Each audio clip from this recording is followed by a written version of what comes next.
Hi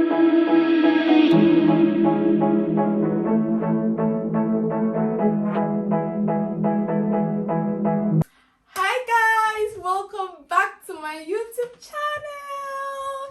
I'm here with my friend Impilo. Say hi. Hi everyone! Yeah, so today's video, it's gonna be a new change. I'm doing a mukbang. A lot of food here while we talk about our experiences in France, because it's almost a year since we have been in France and it's been quite an interesting journey, so we just want to share that with you while we eat a lot of food. We have here some sauce. Yes! And you have some fries. and what else? Some chicken. Woo! And some burgers. I really don't think we can eat everything, but yeah. And then, come on, we're African. We gotta have some plantains. Some drinks. We have some donut. And look how cute these are. colorful, beautiful.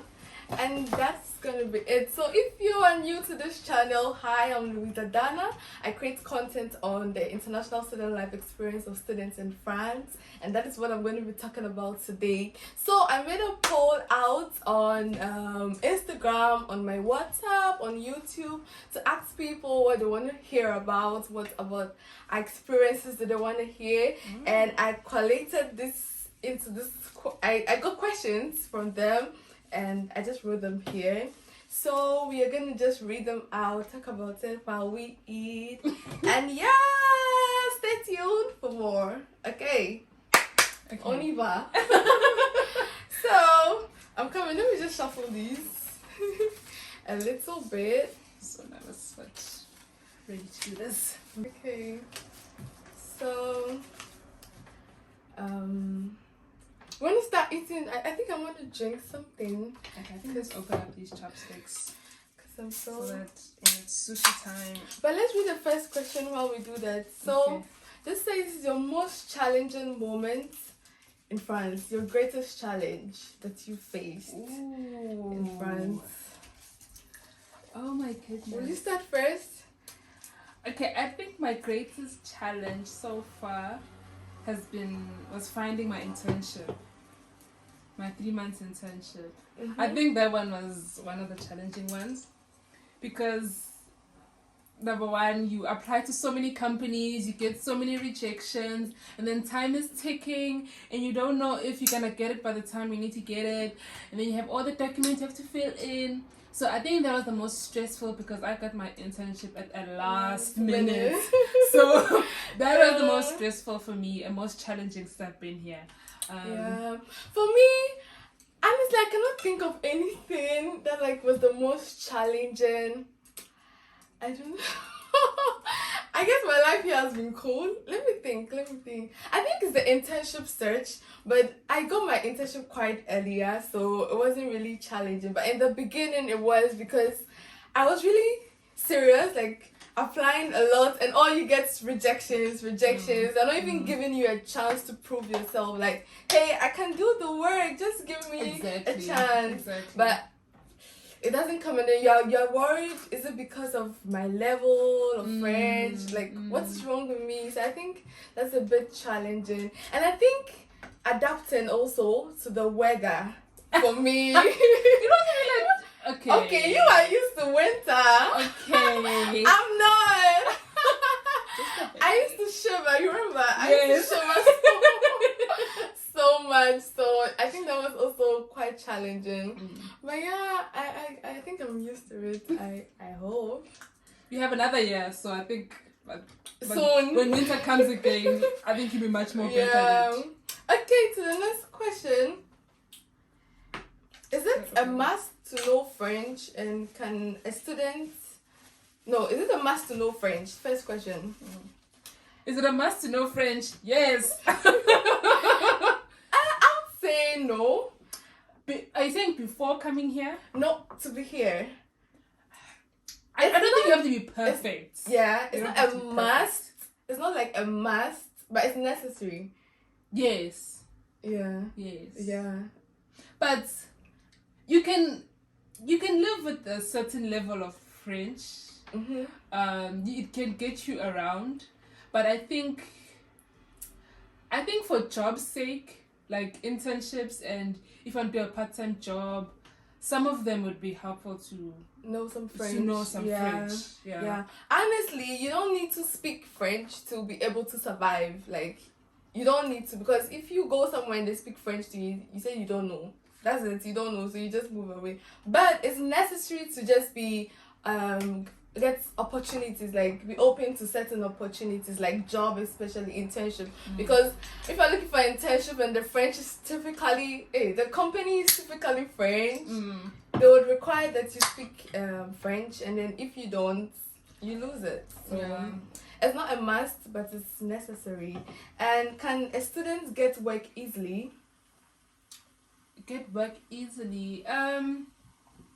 it's like a part-time job, like a student job, it is easy to get. If I could say, like, there are channels that you can use or apps you can use, like I think it's Employee. I forgot what's the name of that app.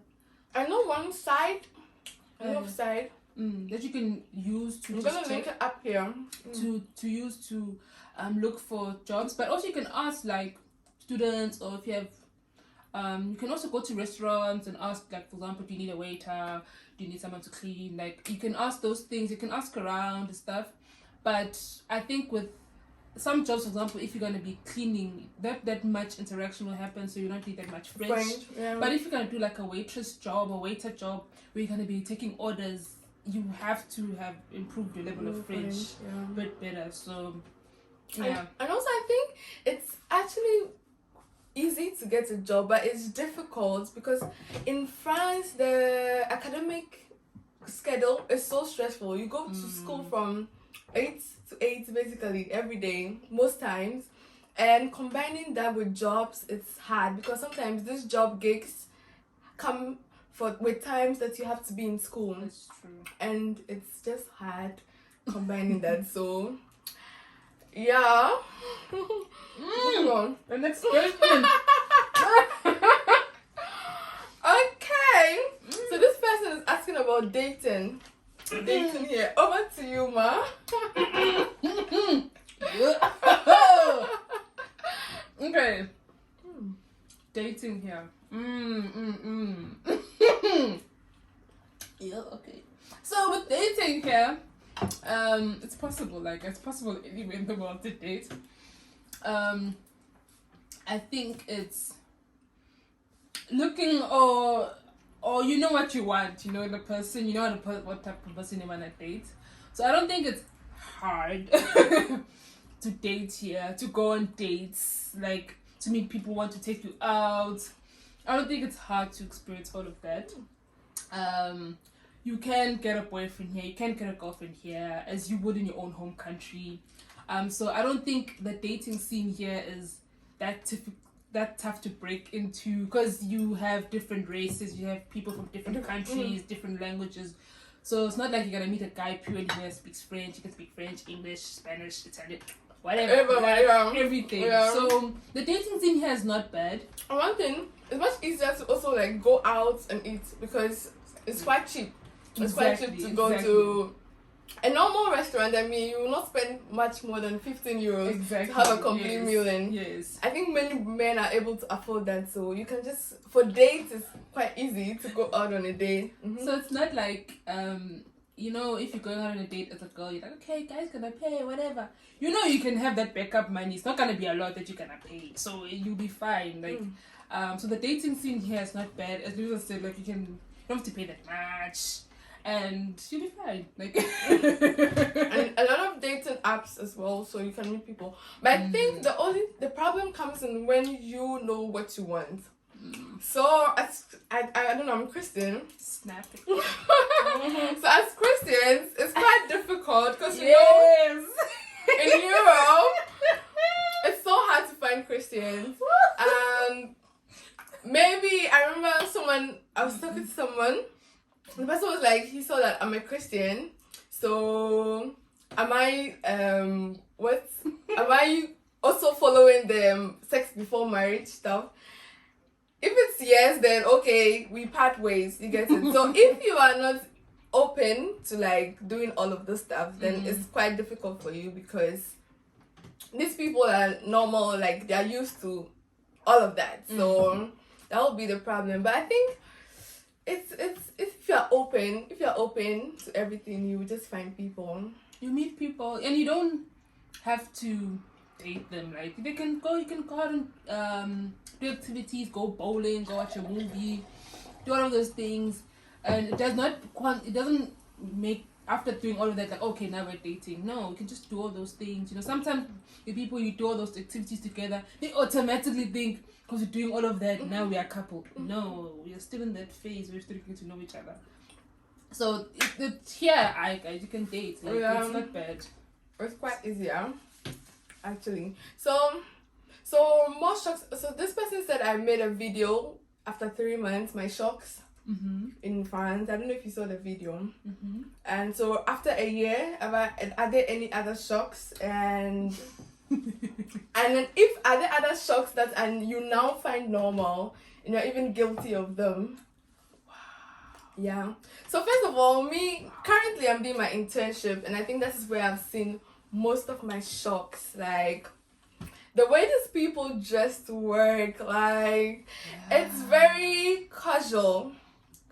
Like my first day of internship, I wore my suit. No, not like a really good suit. Like I wore a suit-like shirt, my jeans, I was looking so professional.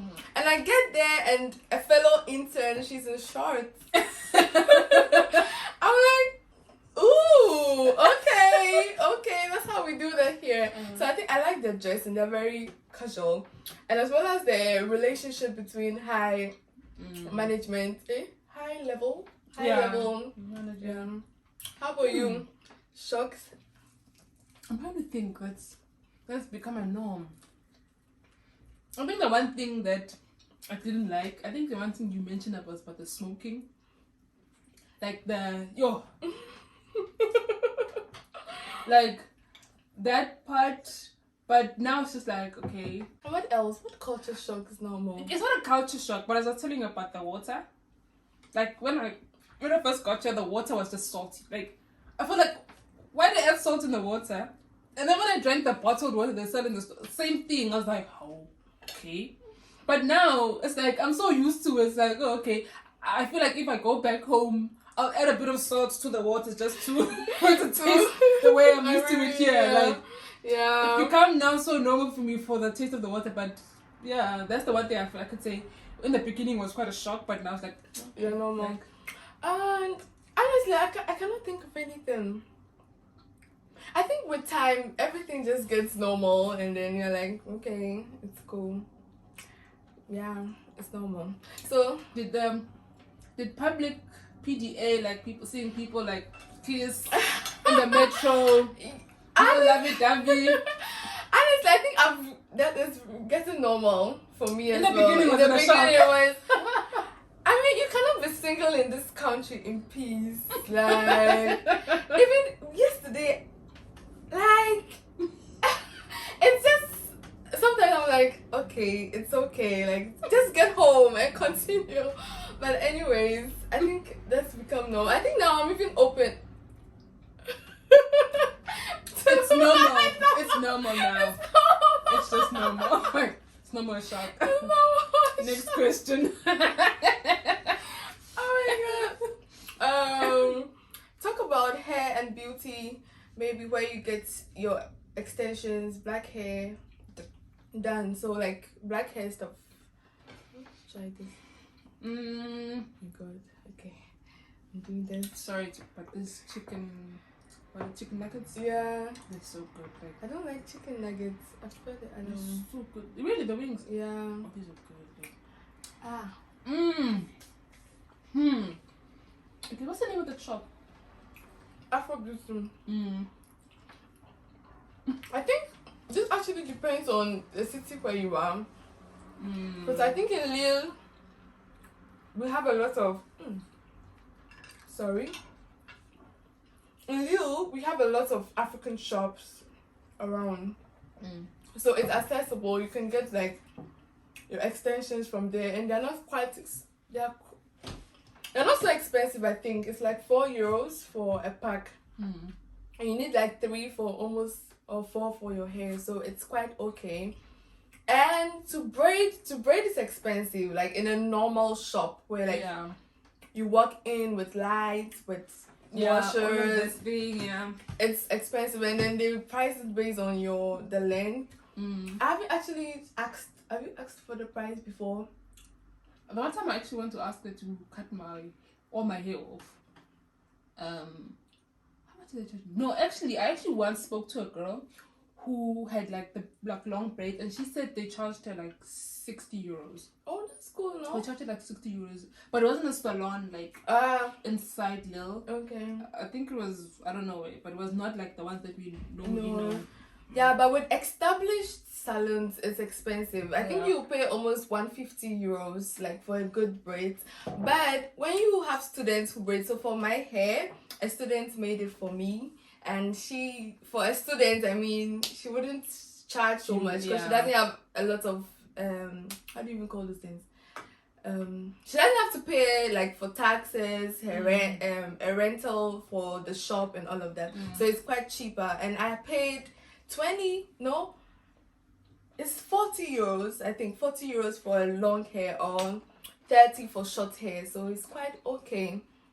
And I think nowadays it depends on where you go to. So if you go to a city where there are not a lot of black people, it's hard that you're going to find these kind of things available. That's true. So for me, this hair I watched a YouTube video. A friend and I watched a YouTube video, and we basically practiced with my hair. Like, I wanted to try it out, and finding the extensions was not that bad. Like, it was at the same shop, and then we just checked out a YouTube video and we learned how to do this. And I think the one thing that can be very pricey here are wigs. That's one thing that's like if you can come with your own. That's the lesson I learned. I didn't come with my wigs. I should have. Because the wigs are expensive here. Like, super. Like, the wigs are expensive here. Yeah, very. So if you have your own, like, from your own country, just rather come with them. You know you have them, you can wash, condition, whatever, and they're ready. Yeah. Like, and you can buy from Ghana, from your country, I mean. Yes. And that's much easier, cheaper. And I wanted to say something, and for braiding and all of that, it's actually very good if you can braid yourself. So she knows how to braid, so she's able to braid her own hair. All my friends actually, God love, Irene. Yeah, actually. They all braid their own hair, but I can't because what then you? I cannot braid my own hair, so I have to pay for it. So for them, they don't pay for braiding, like the cost of braid. They just have to get the hair and they're done. So please learn how to braid. I think it's helpful. I cannot, and I don't think I'm ready to learn either. So next question. Sorry. Makeup. Yeah. I think makeup you can get to buy in Sephora. I think in Sephora and all those shops you have like black makeup products. I think now everybody's getting open. Actually, you get a lot of products suitable for. Okay, it's not expensive here to slay. Are you serious? It's not. Like, just slowly but surely buy the. If you're not gonna come with stuff, and for example, you need your foundation, or things to contour. You need your whatever you need, like to do your eyebrows, to do your. You can get it here. If the specific products you want, a specific brand you use, of course they're gonna be a bit more pricier, but it's not as unaffordable to have your face on fleek, like to slay, like you have Primark. Primark is that girl who will supply. It's a lifesaver. Primark is like you're on a budget. I got you. Like yeah. You can do whatever you need. Yeah. You can read a question. Okay. How does it feel to live in France as an international student in terms of expenses? Ooh. It's not that bad. Like, I think the thing that will cost the most is your rent. For me, that's what costs most, my rent and paying for my pass to go to the metro. Those are my biggest expenses. And then the rest, it depends on you. It depends on you. Like, what things do you like? Like, how's your lifestyle? You know. So it will depend on you after that. Yeah. So you can't standardize it and say it's expensive or it's not. It's up to you after that.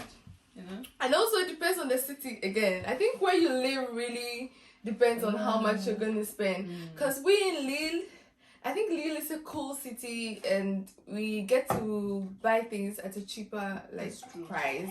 But even our rents are quite lower and paying for transport and all of that. But if you live in a very big city like in Paris, or in a capital city of a country, Brussels or wherever, your expenses are going to be so high, so much high. Because I think even in Brussels, the average rent you could get is around 500, like for a proper room. Whilst in Lille, we are paying like 200 for rent. So you can see the difference. So it depends on the city. Make sure you go to cities that are quite small and a lot of students that have a lot of students, so that the prices will be a bit low.